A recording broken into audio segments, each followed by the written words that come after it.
गुप्त नवरात्रि में दो छोटे सरल काम करने से माँ दुर्गा की विशेष कृपा होती है। हर महिला इन दो कामों को अवश्य करे। जय माता दी भक्तों, क्या आप जानते हैं कि गुप्त नवरात्रि के 9 दिनों में सुबह किए गए कुछ छोटे छोटे शुभ कार्यों का विशेष महत्व माना जाता है।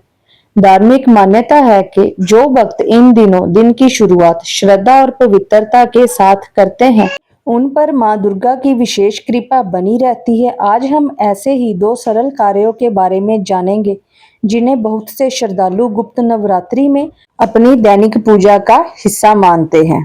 पहला कार्य है सुबह स्नान के बाद घर की साफ सफाई करके मुख्य द्वार पर स्वच्छ जल का हल्का छिड़काव करें। धार्मिक मान्यता है कि मुख्य द्वार घर में शुभता के प्रवेश का प्रतीक माना जाता है, इसलिए गुप्त नवरात्रि में स्वच्छता और पवित्रता का विशेष ध्यान रखा जाता है। दूसरा कार्य है इसके बाद हल्दी में थोड़ा सा गंगा जल या स्वच्छ जल मिलाकर मुख्य द्वार के दाहिने भाग पर छोटा सा स्वास्तिक बनाएं। सनातन परंपरा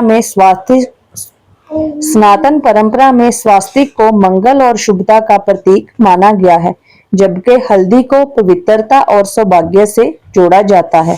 इसलिए कई परिवार गुप्त नवरात्रि के दिनों में यह परंपरा निभाते हैं। ध्यान रखिए भक्तों,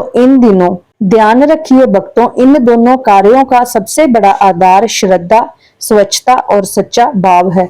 धार्मिक मान्यता है कि जब पूजा केवल विधि से नहीं बल्कि सच्ची भक्ति से की जाती है, तब माँ दुर्गा की कृपा प्राप्त करने की भावना और भी प्रबल हो जाती है। अगर आपको विशाली डिवाइन पाथ की यह जानकारी अच्छी लगी हो तो जय माता दी अवश्य लिखें।